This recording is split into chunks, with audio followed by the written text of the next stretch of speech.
Hello ಕರ್ನಾಟಕದ ಸ್ಪರ್ಧಾರ್ಥಿಗಳಿಗೆ ನಮಸ್ಕಾರಗಳು. ಈ ವಿಡಿಯೋದಲ್ಲಿ ನಾವು ಕರ್ನಾಟಕ ಪಿ ಡಿ ಒ ಮತ್ತು ವಿಲೇಜ್ ಅಕೌಂಟೆಂಟ್ಗೆ ಸಂಬಂಧಪಟ್ಟಂತಹ ಸಾಮಾನ್ಯ ಕನ್ನಡದ ಪ್ರಶ್ನೆಗಳನ್ನು ಡಿಸ್ಕಸ್ ಮಾಡೋಣ. ಸೊ ಇವು ಪೇಪರ್ 2ದಲ್ಲಿ ಬರ್ತಕ್ಕಂಥ ಸಾಮಾನ್ಯ ಕನ್ನಡದ ಪ್ರಶ್ನೆಗಳಾಗಿದ್ದಾವೆ. ಅದಕ್ಕೋಸ್ಕರ ಹೊಸ ಬಂದಿರೋರು ಚಾನಲ್ಗೆ ಸಬ್ಸ್ಕ್ರೈಬ್ ಮಾಡಿಕೊಡ್ರಿ ಮತ್ತು ಕೊನೆಯವರೆಗೂ ನೋಡಿ. ಕ್ವಶನ್ಸ್ ತುಂಬ ಇಂಪಾರ್ಟೆಂಟ್ ಆಗಿರ್ತವೆ. ಮೊದಲನೇ ಪ್ರಶ್ನೆ, ನಡೆ ನಡೆ ಅನ್ನುವಂತಹ ಪದಕ್ಕೆ ಕೆಳಗಿನವುಗಳಲ್ಲಿ ಯಾವುದು ಉದಾಹರಣೆ ಅಂತ ಕೇಳಿದರೆ, ಸೊ ಈ ಒಂದು ನಡೆ ನಡೆ ಅನ್ನುವಂತಹ ಪದವು ಯಾವುದಕ್ಕೆ ಉದಾಹರಣೆ ಅಂತ ಅಂದರೆ ಆಪ್ಷನ್ಗಳಲ್ಲಿ ಆಪ್ಷನ್ ಎ ನೋಡಿದ್ದು ದ್ವಿರುಕ್ತಿಗೆ ಉದಾಹರಣೆಯಾಗಿದೆ. ಆಪ್ಷನ್ ಎ ಇಲ್ಲಿ ಸರಿಯಾದಂತಹ ಉತ್ತರ. ನೆಕ್ಸ್ಟ್ ಕ್ವಶನ್, ಷಡಾನನ ಪದವು ಡ್ಯಾಶ್ ಸಂಧಿಗೆ ಉದಾಹರಣೆಯಾಗಿದೆ. ಷಡಾನನ ಅನ್ನುವಂತಹ ಪದ ಯಾವ ಸಂಧಿಯ ಉದಾಹರಣೆ? ಇಲ್ಲಿ ಸರಿಯಾದ ಉತ್ತರ ಆಪ್ಷನ್ ಡಿ ನೋಡಿದೊಂದು ಜಸ್ತ್ವ ಸಂಧಿಗೆ ಉದಾಹರಣೆಯಾಗಿದೆ. ಆಪ್ಷನ್ ಡಿ ಇಲ್ಲಿ ಸರಿಯಾದಂತಹ ಉತ್ತರ. ನೆಕ್ಸ್ಟ್ ಕ್ವಶನ್, ತಿನ್ನನು ಇದು ಡ್ಯಾಶ್ ಕ್ರಿಯಾಪದವಾಗಿದೆ. ತಿನ್ನನು ಅನ್ನುವಂತಹ ಪದವು ಯಾವ ಕ್ರಿಯಾಪದವಾಗಿದೆ? ಇಲ್ಲಿ ಆಪ್ಷನ್ ಸಿ ನಿಷೇಧಾರ್ಥಕ ಕ್ರಿಯಾಪದವಿದು. ಆಪ್ಷನ್ ಸಿ ಇಲ್ಲಿ ಸರಿಯಾದಂತಹ ಉತ್ತರವಾಗಿದೆ. ನೆಕ್ಸ್ಟ್ ಕ್ವಶನ್, ಸ್ವರಗಳಿಗೆ ವ್ಯಂಜನಗಳು ಸೇರಿದಾಗ ಡ್ಯಾಶ್ ಎಂದು ಕರೆಯುತ್ತಾರೆ. ಸ್ವರಗಳಿಗೆ ವ್ಯಂಜನಗಳು ಬಂದು ಸೇರಿದಾಗ ಏನೆಂದು ಕರೆಯುತ್ತಾರೆ? ಅದಕ್ಕೆ ಸರಿಯಾದ ಉತ್ತರ ಆಪ್ಷನ್ ಡಿ ನೋಡಿ, ಗುಣಿತಾಕ್ಷರಗಳು ಅಂತ ಕರೆಯಲಾಗುತ್ತದೆ. ಸ್ವರಗಳಿಗೆ ವ್ಯಂಜನಗಳು ಬಂದು ಸೇರಿದಾಗ ಅದಕ್ಕೆ ಗುಣಿತಾಕ್ಷರಗಳು ಅನ್ನುತ್ತಾರೆ. ನೆಕ್ಸ್ಟ್, ಇಮ್ಮುಡಿ ಇದು ಎಂಬುದು ಯಾವ ಪದವಾಗಿದೆ? ಇಮ್ಮುಡಿ ಅನ್ನುವಂತಹ ಪದ ಇಲ್ಲಿ ಸರಿಯಾದಂತಹ ಉತ್ತರ ಆಪ್ಷನ್ ಬಿ ನೋಡಿ, ಇದು ದ್ವಿಗು ಸಮಾಸವೂ ಆಗಿದೆ. ದ್ವಿಗು ಸಮಾಸ ಪದವಾಗಿದೆ ಇಮ್ಮುಡಿ ಪದವು. ನೆಕ್ಸ್ಟ್, ಹಾಸ್ಯಾಸ್ಪದ ಪದದಲ್ಲಿನ ಸ್ಪ ಪದ ಅಕ್ಷರವು ಡ್ಯಾಶ್ ಆಗಿದೆ. ಸ್ಪ ಅನ್ನುವಂತಹ ಪದ ಯಾವುದಕ್ಕೆ ಉದಾಹರಣೆಯಾಗಿದೆ ಅಂತಂದರೆ ಆಪ್ಷನ್ ಸಿ ಇದೊಂದು ಒತ್ತಕ್ಷರ ಪದವಾಗಿದೆ. ಕ್ವಶನ್ ಸ್ವಲ್ಪ ಸಿಂಪಲ್ ಅನಿಸಿದ್ರು ಕೊನೆವರೆಗೂ ನೋಡಿ, ಯಾಕಂತಂದರೆ ಕ್ವಶನ್ ಯಾವ ರೀತಿ ಬರ್ತವೆ ಹೇಳೋಕ್ಕಾಗಲ್ಲ. ನೆಕ್ಸ್ಟ್, ಕನ್ನಡದಲ್ಲಿ ಆರಂಭವಾದ ಪ್ರಬುದ್ಧ ಕರ್ನಾಟಕ ಪತ್ರಿಕೆಯನ್ನು ಮೊದಲು ಸ್ಥಾಪಿಸಿದವರು ಯಾರು? ಇಲ್ಲಿ ಸರಿಯಾದಂತಹ ಉತ್ತರ ಆಪ್ಷನ್ ಬಿ ನೋಡಿ, ಬೆಳಗೆರೆ ಕೃಷ್ಣಮೂರ್ತಿರವರು ಈ ಒಂದು ಕನ್ನಡದಲ್ಲಿ ಆರಂಭವಾದಂತಹ ಪ್ರಬುದ್ಧ ಕರ್ನಾಟಕ ಪತ್ರಿಕೆಯನ್ನು ಸ್ಥಾಪಿಸಿದವರಾಗಿದ್ದಾರೆ. ಸೂಚನೆ, ಖಾಲಿ ಜಾಗಕ್ಕೆ ಸರಿಯಾದ ಉತ್ತರವನ್ನು ಸೂಚಿಸಿರಿ. ರಕ್ಷಿಸು ಡ್ಯಾಶ್ ಅಂತ ಕೇಳಿದರೆ ಸೊ ಈ ಯಾವ ಧಾತುವಾಗಿದೆ ರಕ್ಷಿಸು ಪದ? ಇಲ್ಲಿ ಆಪ್ಷನ್ ಡಿ ನೋಡಿದೊಂದು ಸಮರ್ಪಕ ಧಾತುವಾಗಿದೆ. ರಕ್ಷಿಸು ಪದವು ಸಮರ್ಪಕ ಧಾತು.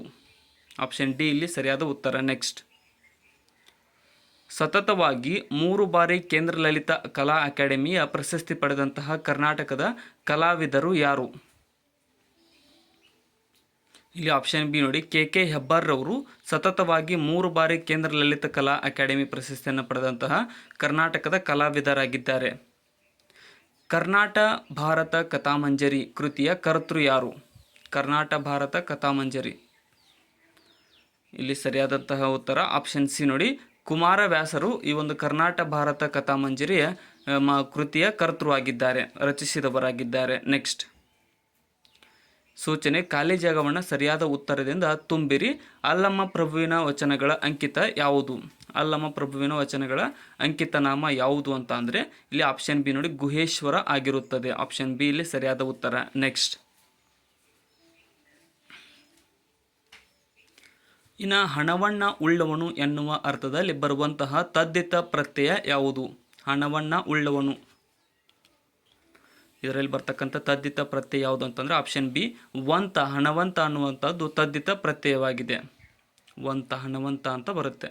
ನೆಕ್ಸ್ಟ್, ಇನ್ನು ಕರ್ನಾಟಕದ ಜೈನ ಕಾಶಿ ಎಂದು ಪ್ರಸಿದ್ಧಿ ಪಡೆದ ಊರು ಯಾವುದು? ಕರ್ನಾಟಕದ ಜೈನ ಕಾಶಿ ಇಲ್ಲಿ ಆಪ್ಷನ್ ಎ ನೋಡಿ, ಮೂಡುಬಿದಿರೆಯು ಕರ್ನಾಟಕದ ಜೈನ ಕಾಶಿ ಎಂದು ಪ್ರಸಿದ್ಧಿ ಪಡೆದಂತಹ ಊರಾಗಿದೆ. ಆಪ್ಷನ್ ಎ ಇಲ್ಲಿ ಸರಿಯಾದ ಉತ್ತರ. ನೆಕ್ಸ್ಟ್, ಪ್ರಸಾದ ಪದದ ತದ್ಭವ ರೂಪವೇನು? ಪ್ರಸಾದ ಅನ್ನುವಂತಹ ಪದದ ತದ್ಭವ ಪದ ಯಾವುದು? ಇಲ್ಲಿ ಸರಿಯಾದ ಉತ್ತರ ಆಪ್ಷನ್ ಎ ನೋಡಿ, ಹಸಾದ ಅನ್ನುವಂತಹದ್ದು ಪ್ರಸಾದ ಪದದ ತದ್ಭವ ರೂಪವಾಗಿದೆ. ನೆಕ್ಸ್ಟ್, ಧ್ವನಿ ಸಿದ್ಧಾಂತದ ಪ್ರತಿಪಾದಕರು ಯಾರು? ಧ್ವನಿ ಪದದ ಸಿದ್ಧಾಂತದ ಪ್ರತಿಪಾದಕರು ಇಲ್ಲಿ ಸರಿಯಾದಂಥ ಉತ್ತರ ಆಪ್ಷನ್ ನೋಡಿ, ಆನಂದ ವರ್ಧನ ಅನ್ನುವಂಥದ್ದು ಧ್ವನಿ ಸಿದ್ಧಾಂತದ ಪ್ರತಿಪಾದಕರಾಗಿದ್ದಾರೆ. ಆನಂದ ವರ್ಧನ ಆಪ್ಷನ್ ಎ ಸರಿಯಾಗಿದೆ.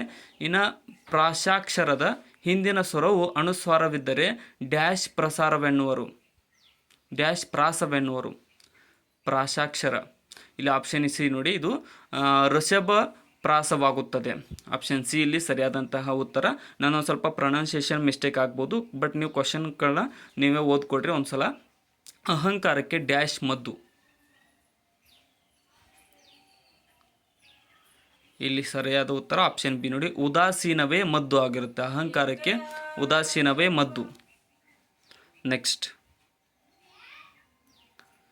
ಕೆಳಗೆ ಕೊಟ್ಟಿರುವ 4 ಪದಗಳಲ್ಲಿ ಒಂದು ಮಾತ್ರ ಅಚ್ಚ ಕನ್ನಡ ಪದ, ಉಳಿದ 3 ಅನ್ಯ ಭಾಷಾ ಪದಗಳು. ಕನ್ನಡ ಪದವನ್ನು ಗುರುತಿಸಿರಿ. ಈ 4 ಪದಗಳಿಗೆ ಕನ್ನಡ ಪದ ಅಲರು ಅನ್ನುವಂಥದ್ದು ಕನ್ನಡ ಪದವಾಗಿದೆ. ಆಪ್ಷನ್ ಎ ಸರಿಯಾಗಿದೆ. ನೆಕ್ಸ್ಟ್, ಇನ್ನು ಕೆಳಗೆ ಕೊಟ್ಟಿರುವ ಪದಕ್ಕೆ ವಿರುದ್ಧಾರ್ಥಕ ಪದವನ್ನು ಗುರುತಿಸಿರಿ. ಚೇತನ ಪದಕ್ಕೆ ವಿರುದ್ಧಾರ್ಥಕ ಪದ ಯಾವುದು? ಇಲ್ಲಿ ಸರಿಯಾದಂತಹ ಉತ್ತರ ಆಪ್ಷನ್ ಬಿ ನೋಡಿ, ಜಡ ಅನ್ನುವಂಥದ್ದು ಚೇತನ ಪದಕ್ಕೆ ವಿರುದ್ಧಾರ್ಥಕ ಪದವಾಗಿದೆ. ಜಡ. ನೆಕ್ಸ್ಟ್, ರಾಮನತ್ತನಿಂ ಪದದಲ್ಲಿ ಕಂಡುಬರುವಂತಹ ವಿಭಕ್ತಿ ಪ್ರತ್ಯಯ ಯಾವುದು? ರಾಮನತ್ತನಿಂ. ಇಲ್ಲಿ ಆಪ್ಷನ್ ಬಿ ನೋಡಿ, ಪಂಚಮಿ ವಿಭಕ್ತಿ ಪ್ರತ್ಯಯವು ಈ ಒಂದು ರಾಮನತ್ತನಿಂ ಪದದಲ್ಲಿ ಕಂಡುಬರತಕ್ಕಂಥ ವಿಭಕ್ತಿ ಪ್ರತ್ಯಯವಾಗಿದೆ. ನೆಕ್ಸ್ಟ್, ಇಲ್ಲಿ ನೀಡಲಾಗಿರುವ ಪದಕ್ಕೆ ಕೆಳಗೆ ನೀಡಿರುವ ಪದಗಳಲ್ಲಿ ಸಮಾನಾರ್ಥಕವಾದ ಅರ್ಥವುಳ್ಳ ಪದವನ್ನು ಆಯ್ಕೆ ಮಾಡಿ. ತೃಷೆ ಪದದ ಸಮಾನಾರ್ಥಕ ರೂಪ ಏನು? ತೃಷೆ. ಇಲ್ಲಿ ಆಪ್ಷನ್ ಸಿ ನೋಡಿ, ದಾಹ ಅನ್ನುವಂಥದ್ದು ತೃಷೆ ಪದದ ಸಮಾನಾರ್ಥಕ ರೂಪವಾಗಿದೆ. ಆಪ್ಷನ್ ಸಿ ಸರಿಯಾಗಿದೆ. ನೆಕ್ಸ್ಟ್, ಜಗದೋಳುತ್ತಮರು ಇದನ್ನು ಬಿಡಿಸಿ ಬರೆಯಿರಿ. ಜಗದೋಳುತ್ತಮರು ಅನ್ನುವಂಥ ಪದವನ್ನು ಬಿಡಿಸಿ ಬರೆದಾಗ ಏನಾಗುತ್ತದೆ? ಇಲ್ಲಿ ಆಪ್ಷನ್ ಬಿ ನೋಡಿ, ಜಗದೋಳು ಪ್ಲಸ್ ಉತ್ತಮರು ಅನ್ನುವುದು ಆಗುತ್ತದೆ. ಜಗದೋಳು ಉತ್ತಮರು ಅನ್ನೋದನ್ನು ಬಿಡಿಸಿ ಬರೆದಾಗ ಆಪ್ಷನ್ ಬಿ ಸರಿಯಾಗಿದೆ. ನೆಕ್ಸ್ಟ್, ಇನ್ನು ಇಲ್ಲಿ ನೀಡಲಾಗಿರುವ ನುಡಿಗಟ್ಟಿಗೆ 4 ಪರ್ಯಾಯ ರೂಪಗಳನ್ನು ನೀಡಲಾಗಿದ್ದು, ನುಡಿಗಟ್ಟಿನ ಸರಿಯಾದ ರೂಪವನ್ನು ಆಯ್ಕೆ ಮಾಡಿ. ಕಡುಬಿನ ಸೋರೆ ಅನ್ನುವಂತಹ ನುಡಿಗಟ್ಟಿನ ಸರಿಯಾದ ರೂಪ ಏನು ಅಂತ ಅಂದರೆ ಆಪ್ಷನ್ ಎ ಕೋಪ ಮಾಡಿಕೊ ಅನ್ನುವಂಥದ್ದು ಸರಿಯಾದ ಉತ್ತರವಾಗುತ್ತದೆ. ಆಪ್ಷನ್ ಎ ಸರಿಯಾಗಿದೆ ಇಲ್ಲಿ. ನೆಕ್ಸ್ಟ್, ವೀರ ಪದದ ತದ್ಭವ ರೂಪ ಯಾವುದು? ವೀರ ಪದದ ತದ್ಭವ ರೂಪ.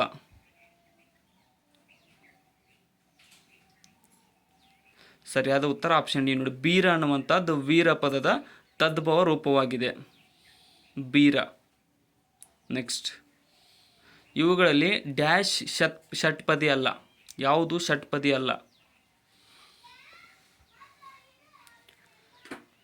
ಇಲ್ಲಿ ಸರಿಯಾದ ಉತ್ತರ ಆಪ್ಷನ್ ಬಿ ನೋಡಿ, ಚಂಪಕ ಮಾಲೆ ಅನ್ನುವಂಥದ್ದು ಷಟ್ಪದಿ ಆಗಿರುವುದಿಲ್ಲ. ಇವುಗಳಲ್ಲಿ ಚಂಪಕ ಮಾಲೆ ಒಂದು ಷಟ್ಪದಿ ಅಲ್ಲ. ತೇಲಿಸಿ ಉಚ್ಚರಿಸುವ ಅಕ್ಷರಗಳನ್ನು ಡ್ಯಾಶ್ ಎನ್ನುತ್ತಾರೆ.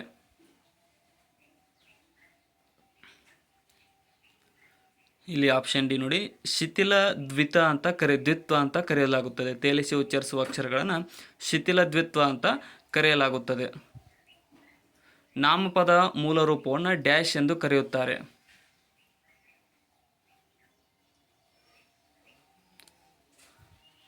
ಇಲ್ಲಿ ಆಪ್ಷನ್ ನೋಡಿ, ನಾಮ ಪ್ರಕೃತಿ ಅಂತ ಕರೆಯಲಾಗುತ್ತದೆ. ನಾಮಪದದ ಮೂಲ ರೂಪವನ್ನು ನಾಮ ಪ್ರಕೃತಿ ಎಂದು ಕರೆಯುತ್ತಾರೆ. ಕಪ್ಪು ಆಣೆ ಎಂಬ ಪ್ರಯೋಗದಲ್ಲಿ ಕಪ್ಪು ಎಂಬುದು ಡ್ಯಾಶ್ ಆಗಿದೆ. ಡ್ಯಾಶ್ ವಾಚಕ. ಯಾವ ವಾಚಕ? ಕಪ್ಪು ಅನ್ನುವಂಥದ್ದು. ಇಲ್ಲಿ ಆಪ್ಷನ್ ಬಿ ನೋಡಿ, ಗುಣವಾಚಕ ಪದವಾಗಿದೆ. ಕಪ್ಪು ಆಣೆ ಎಂಬ ಪ್ರಯೋಗದಲ್ಲಿ ಕಪ್ಪು ಅನ್ನುವಂಥದ್ದು ಗುಣವಾಚಕ ಪದ. ನೆಕ್ಸ್ಟ್, ರತ್ನಾಕರ ವರ್ಣಿ ರಚಿಸಿದಂತಹ ಭರತೇಶ ವೈಭವ ಎಂತಹ ಕಾವ್ಯವಾಗಿದೆ? ಭರತೇಶ ವೈಭವ ಅನ್ನುವಂಥದ್ದು. ಇಲ್ಲಿ ಆಪ್ಷನ್ ಎ ನೋಡಿ, ಸಾಂಗತ್ಯ ಕಾವ್ಯ. ಇದು ರತ್ನಾಕರ ವರ್ಣಿ ರಚಿಸಿದ ಭರತೇಶ ವೈಭವವು ಒಂದು ಸಾಂಗತ್ಯ ಕಾವ್ಯವಾಗಿದೆ. ನೆಕ್ಸ್ಟ್, ತ್ರಿಪದಿಯ ಮೊದಲ ಶಾಸನ ಯಾವುದು?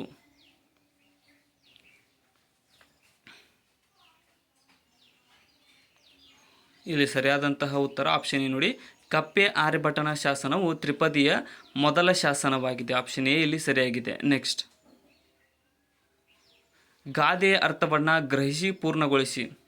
ಚೋಟುದ್ದ ಹುಡುಗಿ ಮಾರುದ್ದ ಜಡೆ ಯಾರಿಗೆ ಕರೀತಾರೆ ಅಂದರೆ ಆಪ್ಷನ್ ಸಿ ಸೂಜಿದಾರಕ್ಕೆ ಕರೆಯಲಾಗುತ್ತದೆ. ಚೋಟುದ್ದ ಹುಡುಗಿ ಮಾರುದ್ದ ಜಡೆ ಅಂತ. ಸೊ ಇಲ್ಲಿಗೆ ಇವತ್ತಿನ ನಮ್ಮ ಸಾಮಾನ್ಯ ಕನ್ನಡದ ಪ್ರಶ್ನೆಗಳು ಮುಕ್ತಾಯಗೊಂಡಿದ್ದಾವೆ. ಕೊನೆವರೆಗೂ ನೋಡಿದ್ದಕ್ಕೆ ಎಲ್ರಿಗೂ ಧನ್ಯವಾದಗಳು. ಮತ್ತು ಹೊಸ್ತಾ ಬಂದಿರೋರು ಚಾನಲ್ಗೆ ಸಬ್ಸ್ಕ್ರೈಬ್ ಮಾಡಿಕೊಡ್ರಿ. ವಿಡಿಯೋನ ಆದಷ್ಟು ನಿಮ್ಮ ಫ್ರೆಂಡ್ಸ್ಗೆ ಶೇರ್ ಮಾಡಿ. ಮತ್ತು ಡಿಸ್ಕ್ರಿಪ್ಷನ್ದೊಳಗಡೆ ನಮ್ಮ ಚಾನಲ್ನ Instagram, Telegram, Facebook, Threads, WhatsApp link ಇದಾವೆ. ಅವುಗಳನ್ನು ಕೂಡ ಫಾಲೋ ಮಾಡಿಕೊಡ್ರಿ. ಏನಾದರೂ ತಪ್ಪು ಅನಿಸಿದರೆ ಕಮೆಂಟ್ ಸೆಕ್ಷನ್ದಲ್ಲಿ ಕಮೆಂಟ್ ಕೂಡ ಮಾಡಿ. Thank you so much.